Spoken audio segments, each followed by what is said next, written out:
Shalom dan selamat pagi saudaraku. Kita mengucap syukur buat kasih dan anugerah Tuhan. Setiap pagi Tuhan memberikan berkat baru dalam hidup kita. Sebelum kita mendengar dan merenungkan firman Tuhan pagi ini, mari kita berdoa. Tuhan Yesus, terima kasih untuk setiap berkat yang Tuhan sediakan pada pagi hari ini. Kembali kami datang dengan kerinduan untuk mendengar firman-Mu. Jamah kami Tuhan, agar hati dan pikiran kami terbuka untuk menerima kebenaran firman-Mu.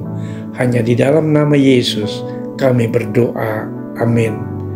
Tema kita pagi ini adalah harus bermurah hati. Firman Tuhan diambil dari Lukas 6 ayat 31-38. Demikian firman Tuhan. Dan sebagaimana kamu kehendaki supaya orang perbuat kepadamu, perbuatlah juga demikian kepada mereka.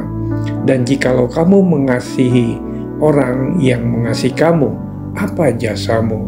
Karena orang-orang yang berdosa pun mengasihi juga orang-orang yang mengasihi mereka. Sebab jikalau kamu berbuat baik kepada orang yang berbuat baik kepadamu, apa jasamu?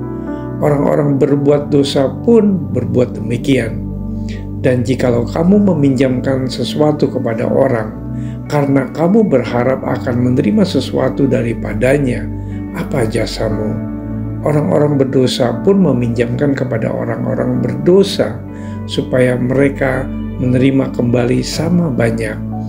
Tetapi kamu kasihilah musuhmu, dan berbuatlah baik kepada mereka, dan pinjamkan dengan tidak mengharap balasan. Maka upahmu akan besar, dan kamu akan menjadi anak-anak Allah yang Maha Tinggi, sebab Ia baik terhadap orang-orang yang tidak tahu berterima kasih dan terhadap orang-orang jahat. Hendaklah kamu murah hati, sama seperti Bapamu adalah murah hati. Janganlah kamu menghakimi, maka kamu pun tidak akan dihakimi, dan janganlah kamu menghukum, maka kamu pun tidak akan dihukum. Ampunilah, dan kamu akan diampuni.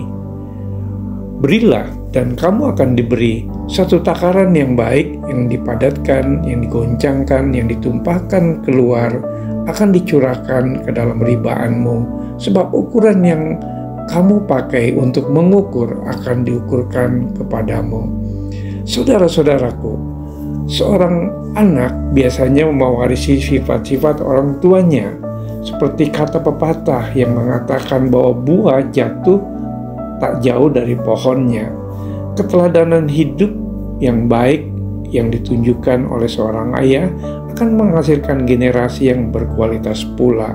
Sebab orang percaya kita miliki Bapa surgawi yang begitu mengasihi kita, dan kasih setianya sungguh tak terbatas. Kalau Bapa di dunia saja tahu memberikan yang baik kepada anak-anaknya, apalagi Bapa kita yang di surga, pasti akan memberikan yang terbaik bagi kita, anak-anaknya. Setiap pemberian yang baik dan setiap anugerah yang sempurna datangnya dari atas, diturunkan dari Bapa segala terang. Saudaraku, kalau kita menyadari bahwa Tuhan telah menyatakan kemurahan hatinya yang tak terhingga dan memberikan yang terbaik bagi kita, sudah sepatutnya kita mengikuti jejaknya dengan mencerminkan sikap yang sama dengannya. Salah satu adalah hal kemurahan hati ini. Berbicara tentang kemurahan hati bukan semata-mata berbicara tentang memberi dalam bentuk materi saja.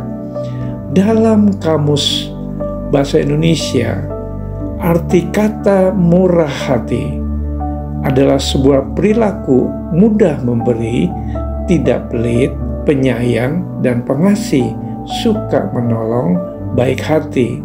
Dengan kata lain, kemurahan hati menyangkut banyak aspek di dalam kehidupan ini. Di dalam 1 Korintus 13 ayat 4 tertulis, kasih itu sabar, kasih itu murah hati, ia tidak cemburu, ia tidak memegahkan diri, dan tidak sombong. Kemurahan hati adalah salah satu perwujudan dari kasih. Kekristenan itu selalu identik dengan kasih. Orang Kristen yang tidak mempunyai kasih patut dipertanyakan. Sebab ada tertulis, barang siapa tidak mengasihi, ia tidak mengenal Allah. Sebab Allah adalah kasih. Barang siapa tetap berada di dalam kasih, ia tetap berada di dalam Allah dan Allah di dalam dia. Kemurahan hati adalah sifat Tuhan sendiri. Maka orang percaya pun tidak boleh lepas dari sifat itu. Banyak orang Kristen enggan bermurah hati kepada orang lain. Padahal Alkitab menyatakan bahwa orang yang murah hati sesungguhnya berbuat baik kepada diri sendiri. Karena Tuhan pasti akan membalasnya. Pemazmur menyebut orang yang murah hati sebagai orang benar. Saudara-saudaraku, sudahkah kita menjadi orang yang penuh kemurahan hati seperti Kristus? Marilah kita bersatu dalam doa. Tuhan Yesus, terima kasih untuk renungan firman-Mu pagi ini.